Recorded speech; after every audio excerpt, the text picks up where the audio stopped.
Bismillah wa salatu wassalamu ala habibina Mustafa salawatu rabbi wa salamu alayhi wa ala alihi wa ashabihi wa tabi'ina lahu bi ihsan ila yawmiddin amma ba'd. Katika dunia hakuna mtu anayotaka hasara.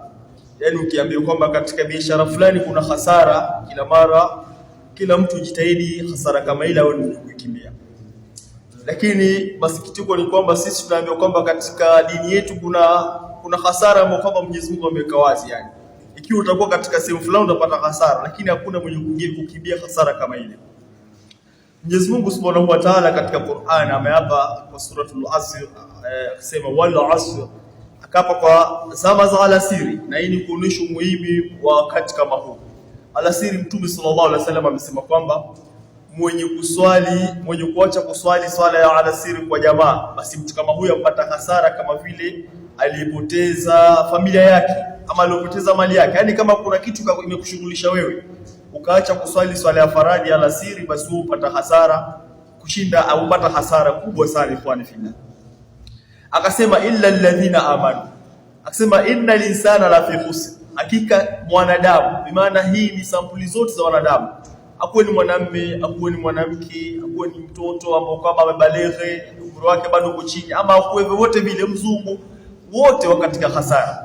Lakini katika hasara kama hii ndio Muislamu inafaa ajue Mwenyezi Mungu amefanya istithna, watu fulani hawako katika hasara. Katika miongoni watu walisema illa alladhina amanu, isipokuwa wale ambao kwamba jambo la kwanza wamelifanya ni imani, waamini Mwenyezi Mungu Subhanahu wa Ta'ala, waamini Mwenyezi Mungu kwamba waamini biwujudillah, kwamba Mwenyezi Mungu anapatikana Subhanahu wa Ta'ala, na kadhalika wakaamini bitauhid rububiyya, kwamba Mwenyezi Mungu ndio Khaliq, yeye ndio mwenye muumbaji, ndio mwenye kupeleka kila kitu, na akawa ni mwenye kuamini kwamba Mwenyezi Mungu ni mwenye bitauhid uluhiyya, kwamba Mwenyezi Mungu ndio ambaye kwamba anapaswa kuabudiwa kama venye muumba peke yake, na wakaamini kwa tauhid asma'i wa sifati. Katika tauhidi kama hii kwamba ile venye Mwenyezi Mungu amejisifu katika Qur'an na venye Mtume sallallahu alaihi wasallam alipomsifu, ameamini imani kama ile pasina kufananisha na pasina kuingiza ndani yake nuksana wala kupinga. Na kadhalika katika imani kama ilivyokuja katika hadithi ya Jibril alayhi salam, hadithi Jibrilia, amesema kwamba alipoulizwa Jibril alipomuuliza Mtume sallallahu alaihi wasallam, akasema kwamba antu'minu billah, kwamba imani muamini Mwenyezi Mungu, na nimeeleza wa malaikatihi wa kutubihi wa rusulihi wal yawmil akhir, kuamini malaika, kuamini mitume, kuamini vitabu na kesho siku ya kiyama, wal qadar khairi wa sharri, na kuamini qadari khairi na shari, kwamba ukipata kitu Mwenyezi Mungu ametaka kukupata, na kikosa kadhalika Mwenyezi Mungu mwenye kutaka, yeye ndio mwenye kuendesha mambo. Akasema illa alladhina amanu, kisha baada ya imani haitoshi, imani lazima mtu huwezi kuamini ukanyamaza hivyo, la, katika sharti ya imani an-nutqu bil lisan. Baada ya moyo kukubali imani ni kutamka kwa ulimi, kutamka kwa viungo. Yaani Mwenyezi Mungu amekuamrisha kuswali swala tano, ukawa mwenye kuswali, viungo vyako vimetamka kwamba unaamini kwamba kuna malipo baada ya kufa, na kadhalika imani pia kutamka kwa ulimi, kuleta kwa vitendo. Hii ndio imani ikhwan fillah. Na kadhalika ikhwan fillah, ila lil amanu wa amilu, wakafanya matendo mema. Kama vile wanasema wanachuoni wengi, matendo mema ni gani? Nasema kwamba majtama'at fihi thalathatul khusul, ama mambo ambayo kwamba inajikusanya ndani yake mambo matatu. Ya kwanza kuna iftiraq, yani kuna wenye wanasema kwamba katika matendo mema sharti ya kwanza ikhlasul amma, ni ikhlasul amma ambao kwamba ni tauhid, mtu awe mwenye kumpokesha Mola wake katika rububia, ilahia, al-uluhia, na kadhalika asma'i wa sifati, au ndio kumpokesha Mola wake.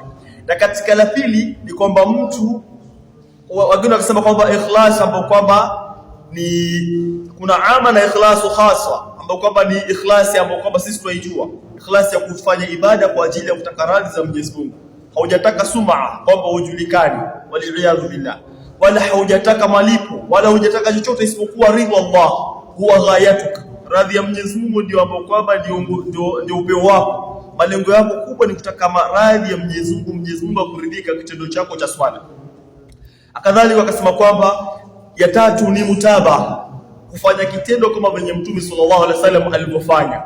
Yaani wewe ukiswali unaswali kama venye Mtume ametufundisha.